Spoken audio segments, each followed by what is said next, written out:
So that then begs the question, if he cannot go, what changes come to the offense based off either things that Marcus Mariota likes versus the things that Jayden Daniels likes, the things that they don't like, and just I'm going to use the word drop-off because otherwise Marcus would be the starter, the drop-off from Jayden to Marcus. Like, what changes in this offense in terms of how it's called, how it's designed, or just how it functions with the backup under center? Yeah, so I think the first thing is I'd probably just B-Rob, Austin Eckler, or Jeremy McNichols, the offensive line. I'd really lean into that group. And they've done a great job throughout the season. I think it's a group that's shown you can lean on them. And I think with the right schematic elevation, like we talked about in the podcast on Tuesday, we're insulating runs, we're putting window dressing on certain runs, we're getting the runs in different formations, we're spreading guys out to run downhill, like all that stuff. I'm leaning into that 100%. I'm also leaning into the quarterback run stuff, and not because I think it's going to be like overly effective or anything like that. I just think it helps kind of settle him in. Like when you watch him in Atlanta, when you watch him in Tennessee, he's a guy that, I think takes a little bit of time to kind of get in the flow of the game. And that's just an easy way for him to like get on base, like kind of get in the tempo, get in the speed of the game. So I'd probably look for something like that early. And the other thing I noticed just in watching the game and kind of comparing it to what they did in Atlanta, he's not a super like on rhythm thrower. And like, it's kind of it's a really interesting juxtaposition to Jayden, who's very on rhythm, very on time, like really high levels of anticipation. It's not like that. So I'm kind of thinking of throws where, as Kliff Kingsbury, I can create a lot of space for him to kind of see throws, and kind of looking back and watching the film, like that's what they did. They didn't like lean into quick game, which is kind of what your default setting would be if you're trying to get a quarterback easy throws. You're like, let's get into quick game. Let's get into stuff where he can just get the ball out quick and run some. It's not that. It's kind of these deeper, longer developing play action shots. And those play action shots, I think, are so important because they create grass for him. And again, that if you're going to do that, you got to think about when I'm going to do that, like situation in the game, how I'm going to protect it.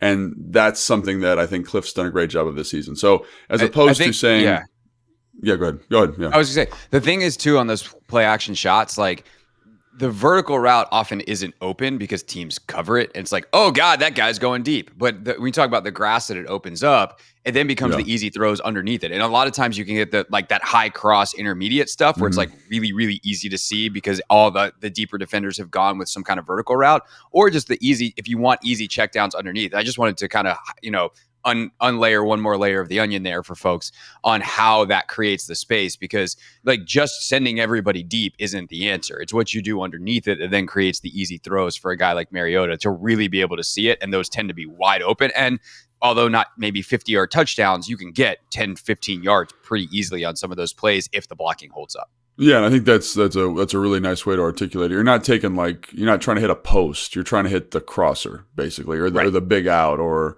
Zach Ertz over the middle of the field, kind of crossing into that window because you've cleared it out. So I think that's what I'd kind of expect to see, which is I think he did one of the reasons he did so well. I think the other thing that I'd like to see Kliff do, and he's done it with every quarterback he's ever had, is get into those 3x1s, find those isolations. Those are really easy reads and really easy decisions for the quarterback, especially when you got a guy like Terry who's good at running hitches. He's good at running comebacks.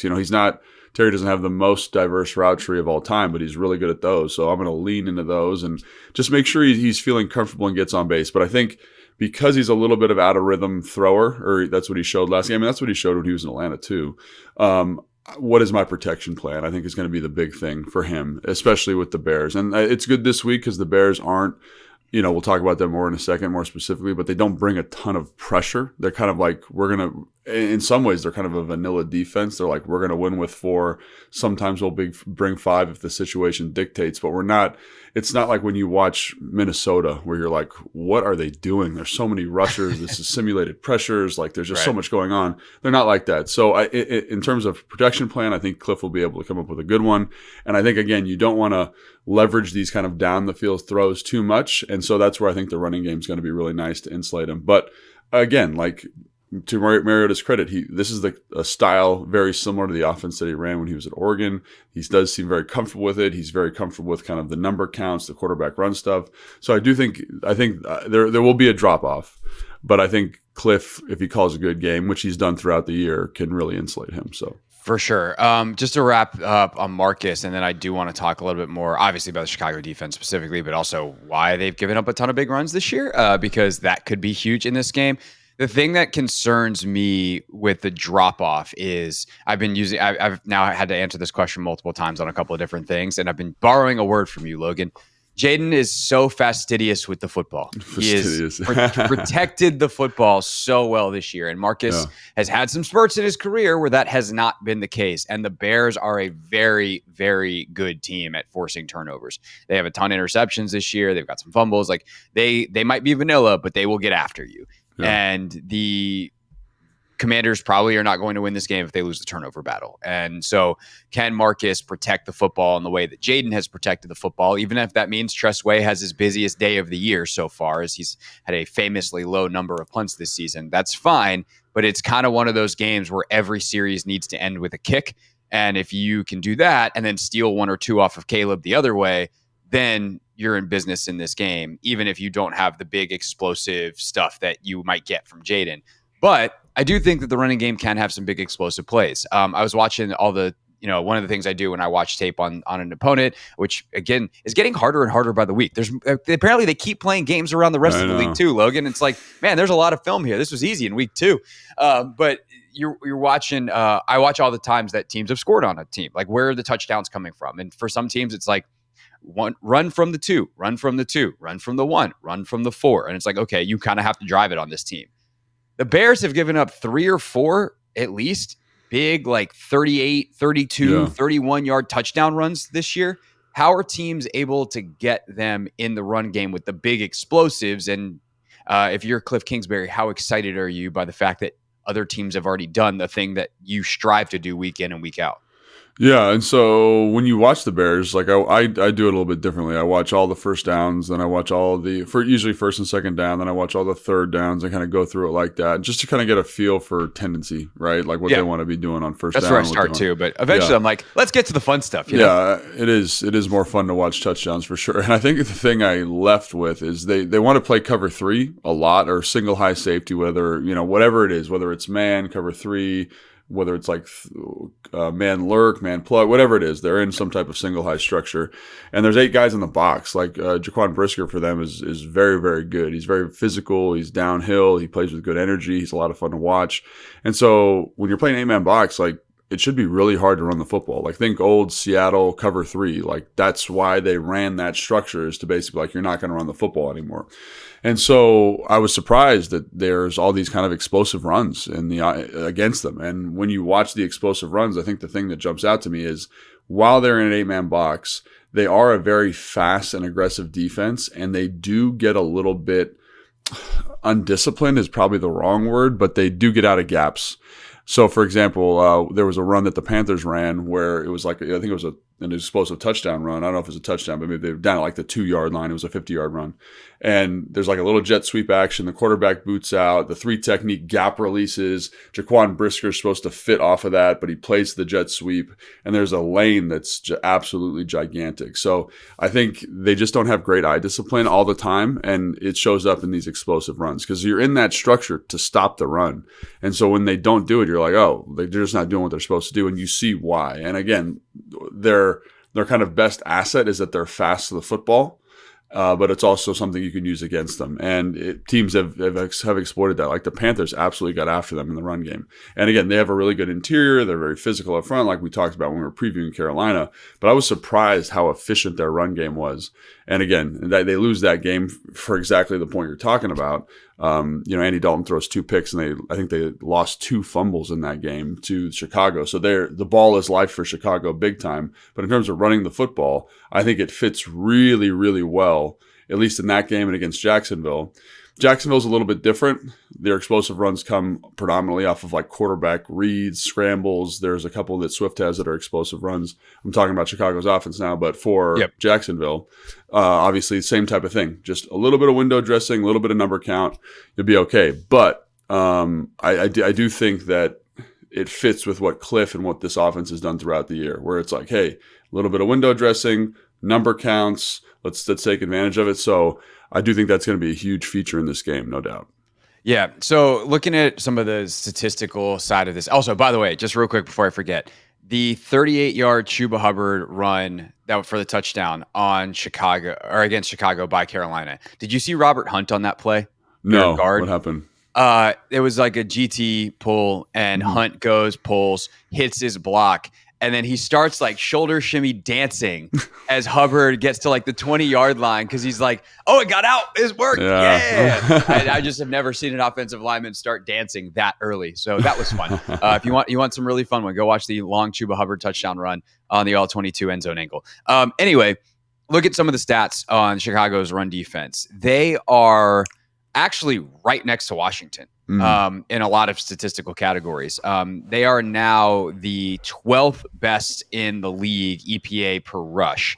But one thing that I think is interesting is they have a fairly low stuff percentage, which we've talked about a little bit this year. They have the 9th lowest stuff percentage in the league.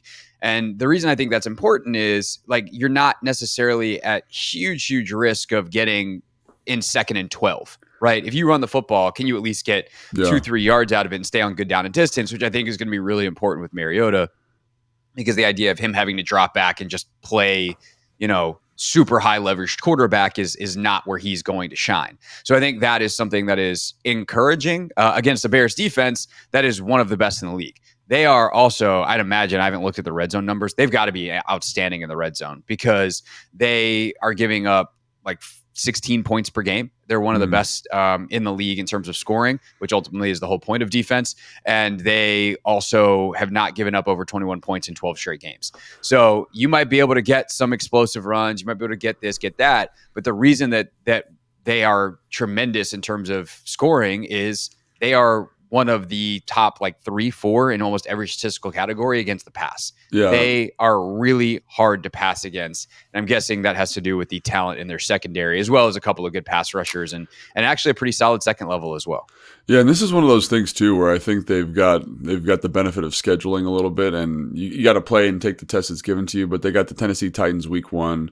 They got the Texans, obviously, that's a very prolific offense. And I think they gave up 35 points in that game, if I'm not mistaken. Yeah. And then they got the Colts with Anthony Richardson, and that game was tough to watch, man. Like, no one wanted to win. They're throwing picks. We're not being careful with the football. Just not very good offense in general. The Rams are banged up. They got them week 4. The Panthers, who we just saw, and we just talked about how rough they can be offensively. And then the Jacksonville Jaguars, who, again, in that game in London, were just not very efficient offensively. So it's funny, like when you watch some of the cut-ups, some like the completion cut-ups, like there's space and there's air in the defense. I think it's just about like, can you maximize can you be effective? Can you maximize? Because they're talented, but there's nobody that's you're like, oh my God, this guy. There's no Sauce Gardner in the secondary. I was gonna say Jalen Johnson's kind of emerged as one of those guys. He's a good player. He might be a top 5 corner in the league at this point. He's been awesome. Again, good players, but I also think there's some context to the numbers they have, to their defensive efficiency numbers in terms of scoring. And, we're coming in and our starting quarterback may or may not play.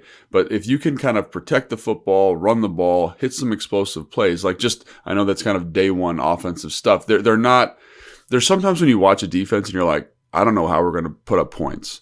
And this is a good group. They're a physical group. They run hard. They've got a bunch of athletes. I think when you look at their depth chart, they've got good linebackers. TJ Edwards, a guy they paid a lot of money to in free agency, a linebacker. They got Tremaine Edmonds. They brought him in from Buffalo. Montez Sweat. Gervin Dexter's their sack leader, a defensive tackle. They've got players. I'm not saying they don't have players. Yeah. It's just there's sometimes like when you used to watch like Baltimore, back in the day, or San Francisco, like back in 2013-14 when they had Patrick Willis at linebacker, you're just like, what are we going to do? And that's not exactly how you feel about this group. So I think they're good. I think they're slightly inflated by the offensive talent that they've seen so far this year. Sure. All right. So at the end of the day, like if you're Kliff and you're managing Marcus, what's like your final word to him as you send him out there? Hey man, go get him. And remember, yeah, this is always tough, like when you're talking to a quarterback, and it's like anytime you're coaching anybody, it's tough because sometimes you say, hey, let's make sure we protect the football, and then they're thinking about it too much and they play too conservative.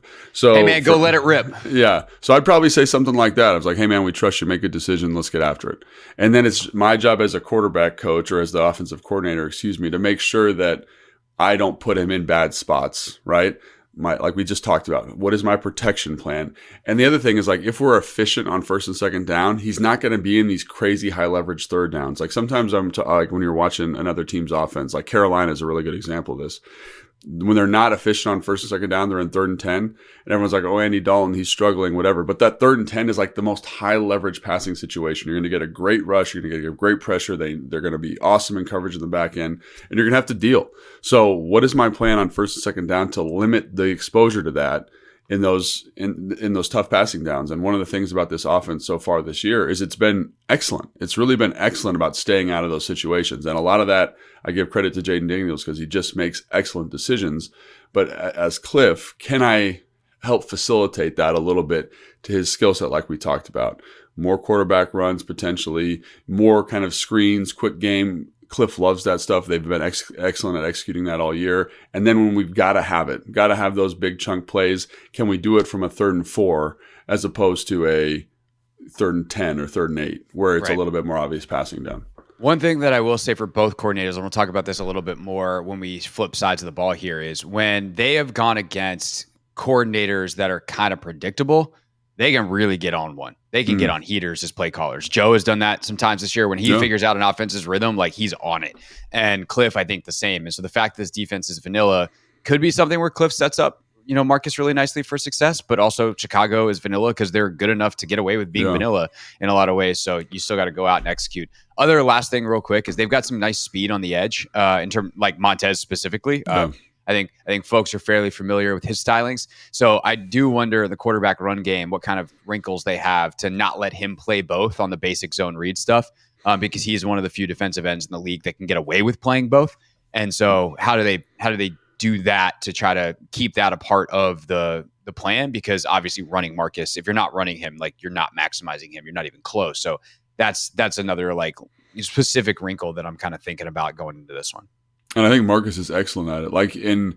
Excellent at it in terms of he makes good decisions, but he's also great with the ball in a way that a lot of quarterbacks aren't. So like when I remember watching, again, obviously when this team, when the Commanders played Atlanta last year and he was the quarterback, just his ability on the zone read to just extend that fake and put that defensive end in just a little bit more conflict. And so you can tell, like, obviously the Commanders knew what they were going to do, and they coached him up to kind of surf the handoff, play that surf technique. But because the handoff's so long, guys would get they'd get kind of in bad spots. So I think that's another thing he just does a great job of. And you mentioned the simplicity of the Bears defense, and it is true. Like first down, they're going to be in some type of single high usually, and then on second and third down, or second and long, third and long, they're going to be in some type of split safety structure, Tampa 2.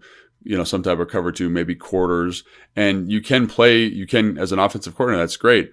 The problem is, like, they know when they play a defense a lot, they play a lot of cover 3, they play a lot of cover 2, they know where the soft spots are. So they're going to be really acutely aware of the stuff that hurts them. And as a result, they're able to cover it up. So it's going to be a really interesting chess match between Kliff and their defensive coordinator in terms of what they can do to kind of maximize each side of the football. And in Kliff's case, if Marcus does play, how do you maximize Marcus?